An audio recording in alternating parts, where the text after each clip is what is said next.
Mhm.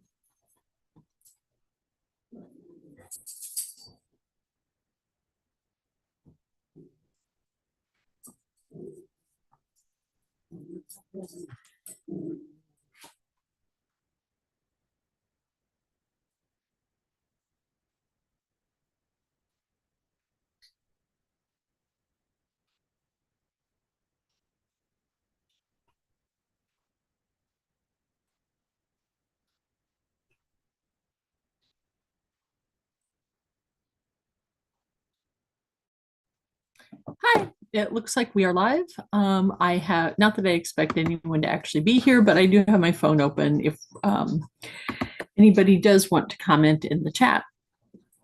Okay, so this is the Hi, better, it looks like we are live. this I is have not that I the, expect anyone excuse to- me, this is the better version of the answer that I attempted to give to Dr. Kip Davis on the live stream that does not exist. When he was asking about baptism, because it ended up being a lot longer than he thought it would be, because Protestants always think that the Catholic Church just does infant baptism, when the truth is we have both kinds of baptism, child and adult.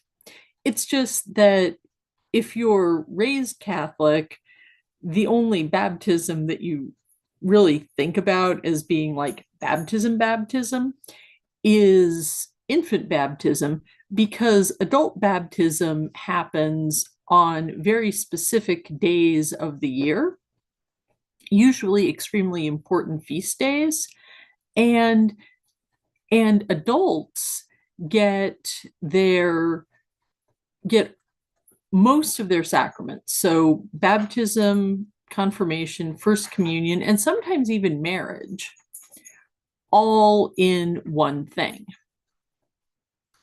So we don't really think of that as like baptism, even though it really is. So I'm going to just start quickly with infant baptism because that's the one that most people are familiar with when you're talking about Catholics. Okay, infant baptism. It's pretty simple.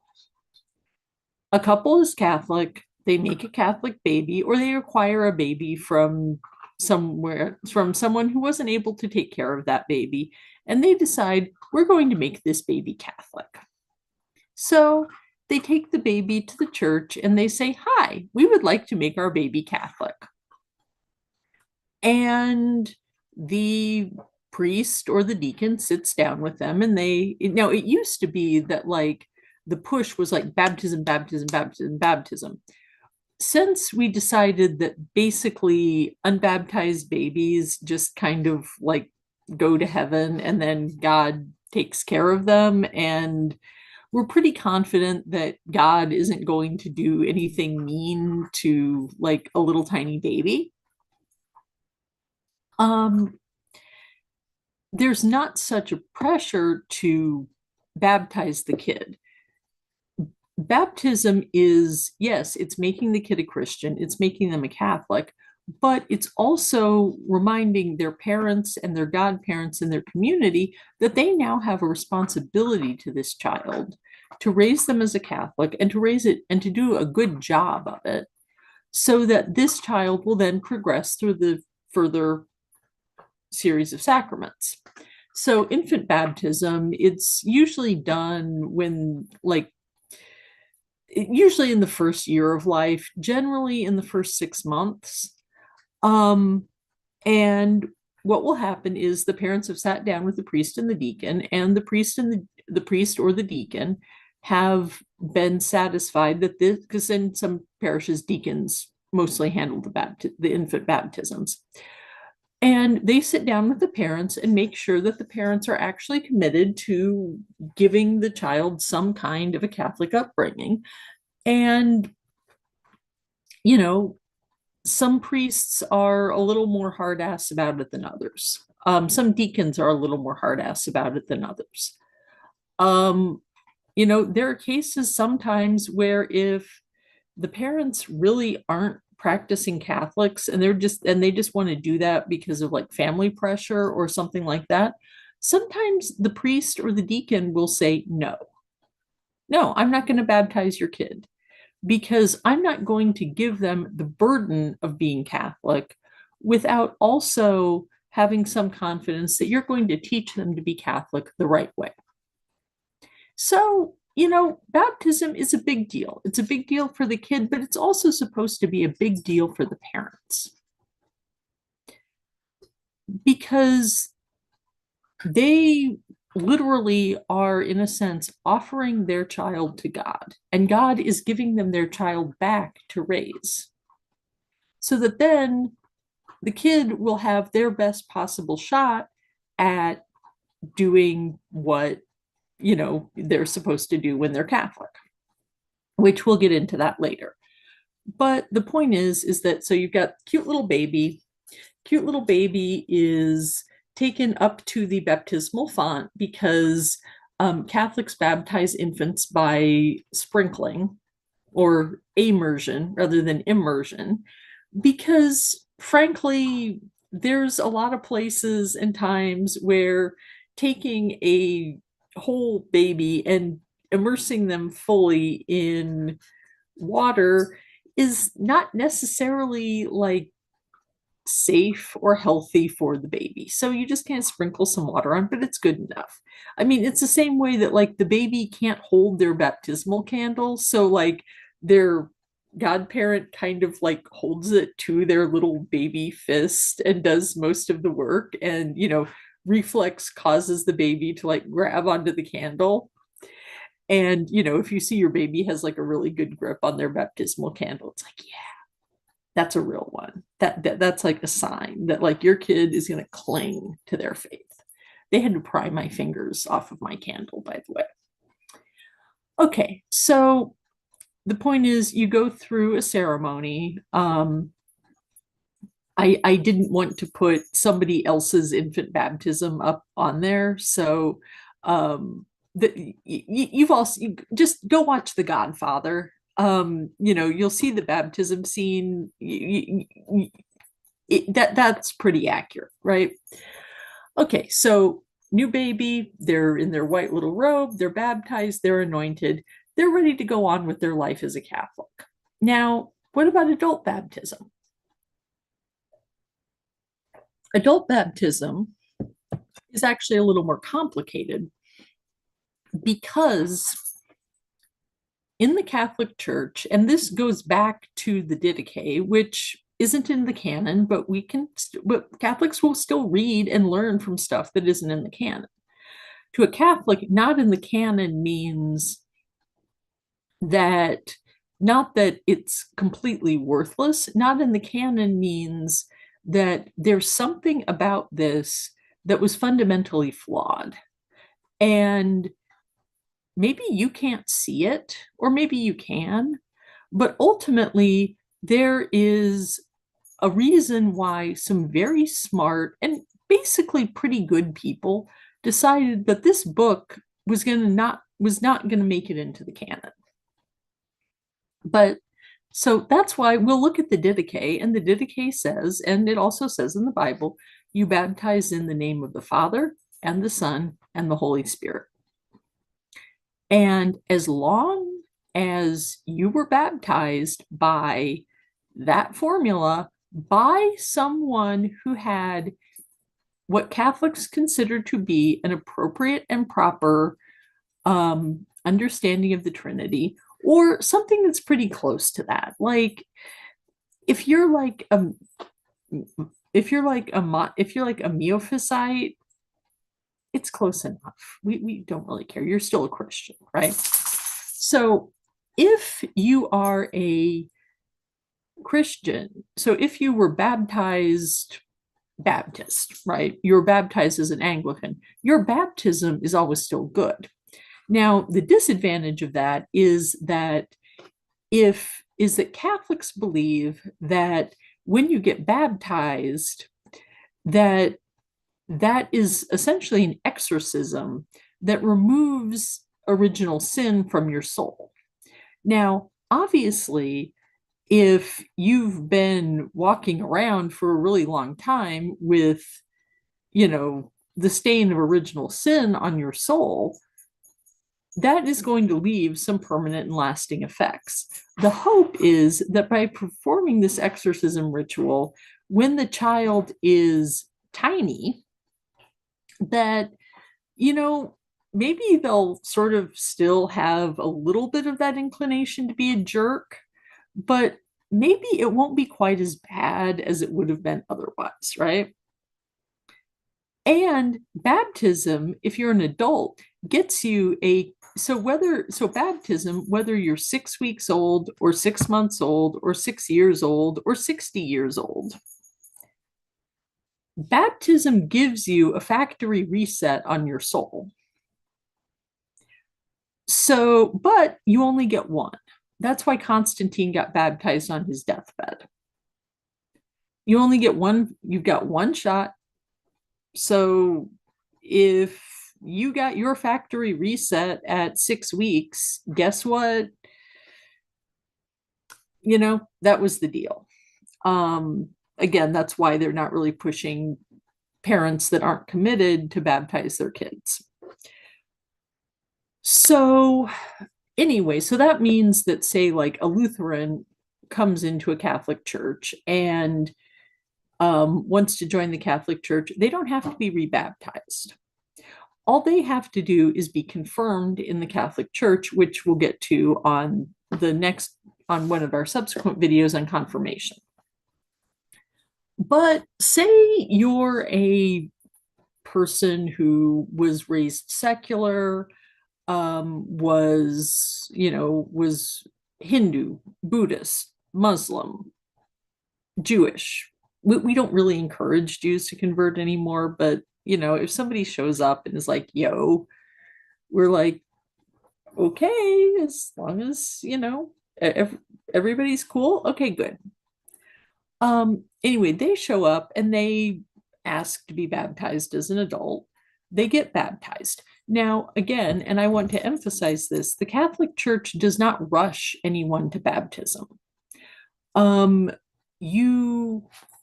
There are several ways to do it, but it basically comes down to, as an adult, is the parish priest who is going to be handling your baptism, are they confident that you are sufficiently educated in the Catholic Church to receive baptism and be a Catholic?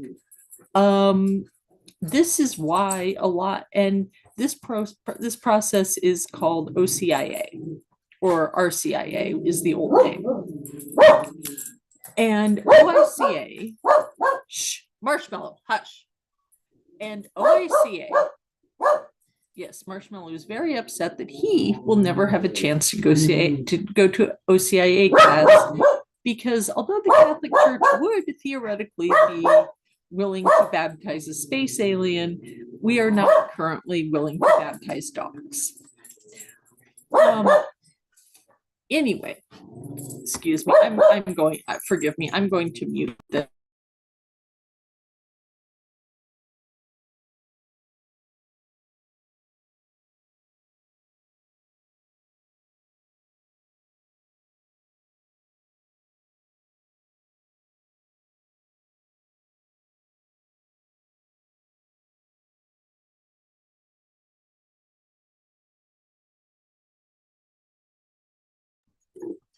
Sorry, I'm back. I had to deal with a multi-poo who very severely needed tummies.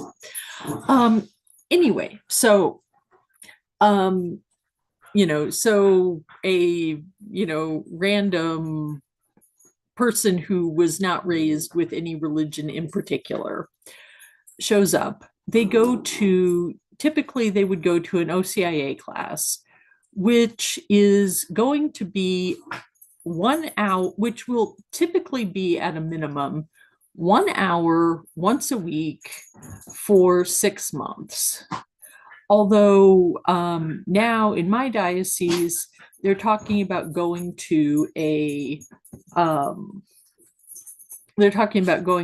a 3-year every other week program, because they want people to like really have a chance to bond.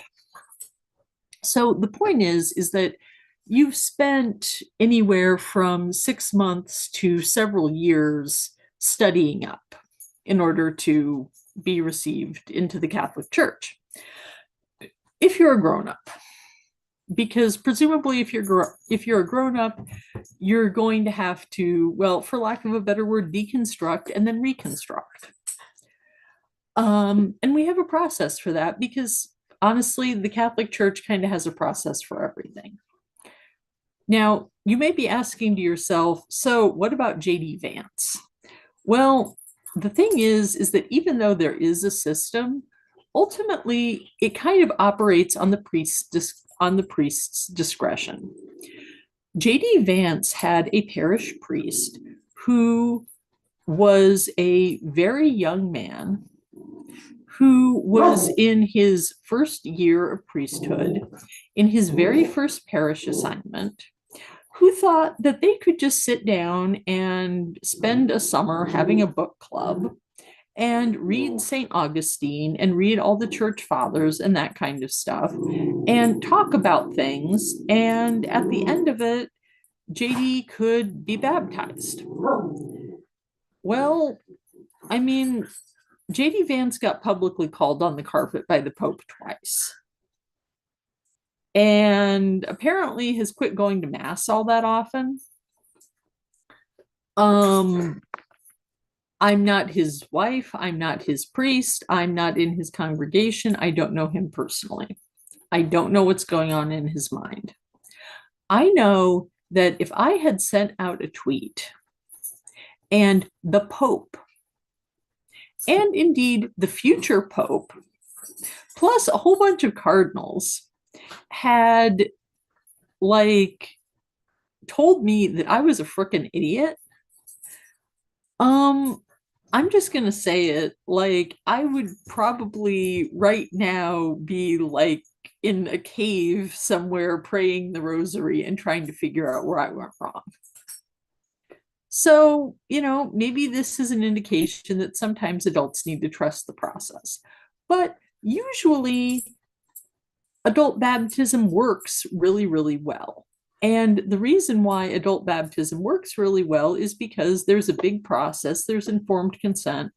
And also, frankly, at least in the United States, the majority of adult converts are choosing to convert because because they want to marry a Catholic. And that means that immediately that person is, theoretically anyway, going to be plugged into a Catholic family. Now, what does this look like in practice? Well, that means that you've got a person, they've gone through all the OCIA classes, and it's time for them to receive their sacraments. Now, if they haven't been baptized, and I should probably mention this, if they are baptized by a non-Trinitarian Catholic, by a non-Trinitarian denomination, basically that means that if that particular denomination of Christianity does not adhere to the Nicene Creed, at the end of the day, sorry, that isn't a valid Catholic baptism. So you have to get rebaptized. And that will, and you'll also get situations where sometimes you don't know if like the person genuinely does not know, right? Like, their parents, say their parents aren't alive, there's no record. They were like 5 years old and were mostly just worried about, not peeing their pants in the kiddie pool that they got dunked in, or, not drowning in the kiddie pool that they got baptized in. And they don't really remember if they were baptized in the name of the Father and the Son and the Holy Spirit or not. So those people will get a provisional baptism, generally, which is basically like, if you were not already baptized in the name of the Father and the Son and the Holy Spirit, now I baptize you. That's generally done privately, though, because it kind of like breaks up the flow. It's maybe even a little bit embarrassing, particularly since what you're actually saying is, well, like, Mormons and Jehovah's Witnesses aren't really Christian, which, I mean, yes, that is the Catholic position, but at the same time, it's like, we love you guys anyway. Like, it's fine, like, I've got a whole video about that, called LDS in Light of Abu Dhabi, if you want to check that out. But my actual point is that, so the person, assuming that but let's say like there is no question this person has not been baptized, they get baptized in first communion and confirmation, all at it'll usually be like a big church feast day. Popular days are the Feast of Christ the King. Easter is the super traditional one. When it happens at Easter, it actually happens the Saturday before Easter at the Saturday Vigil Mass, so that way all of the new converts, when it's Sunday morning, they're already Catholic. They don't have to wait, right? And it also means that, like, it adds drama to the Easter Vigil Mass, and it makes the Easter Vigil Mass even longer, especially if it's like it was at my church, where we got 40 converts this year, just in my one little parish. And, a lot of them got, and so we had like 30 some people that had to be gone through, because like 4 of them had already been taken care of on Palm Sunday, which is another appropriate occasion. So it's usually like, Christ the King, Palm Sunday, Easter Vigil are the days when people will be received into the Catholic Church. So what does that look like? Well, I want to show you what that looks like. And the best way to show you what that looks like is to go into screen sharing. And I am going to show you, this was, there were 10 lucky Catholics. I don't know how they were selected. Most people I know would have quite liked to have gotten that job. Or not that job, but most people would have quite liked to have been there and gotten to see and gotten to get all their stuff from the Pope. But not all of us can be that lucky. And anyway, this is, as the video title says, Pope Leo welcomes 10 new Catholics at Easter Vigil.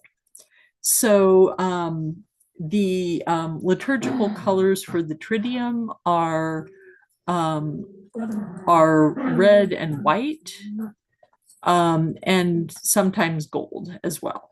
So this is, oh, and by the way, all that gold is real gold. Like, making liturgical vestments is a job mostly done by nuns. And if somebody had told me that that was a job that I could do for a living when I was like 8 years old, I would probably be sitting in a convent in Italy doing gold work. I didn't know that was a choice, so I'm not. But anyway, so if nothing else, just enjoy the vestment porn. Okay, so this is Leo at his Leo best. Notice the exciting crozier where Jesus has his arms upraised on the cross. That gives all of the super right trad caths a lot of fits. Okay, so here we go.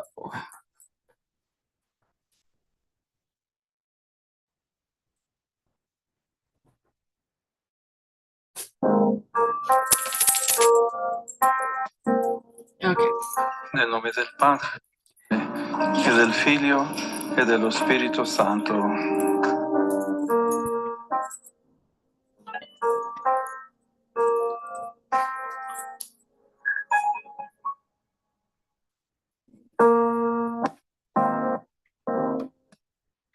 Okay, so I am going to, so you've seen it once, and now I'm going to, I don't want to mute my volume. I want to mute the YouTube volume so I can talk as he's doing it. So that's the water being placed in the baptismal font. And they are making the profession of faith. They're being brought up to the altar. He's baptizing them, the Father, the Son, and the Holy Spirit. And then they get a special white robe put on them. And then they will be having their white garment as they go through First Communion and confirmation. So that's the basics of baptism as it currently exists and is currently practiced in the Catholic Church. Once I finish the outline of the 7 sacraments, I'm going to go back and talk about the history and evolution of those sacraments in more detail. But I hope that this was good and useful and helpful, and I hope that you will come back in, let's see, 12, 1, 2, 3. Come back in about 3 hours when I will be giving another live stream that will be the start of an ongoing series about the history of the Rosary. And again, we're going to start with the modern period and work backwards. So see you in a few hours. Nerd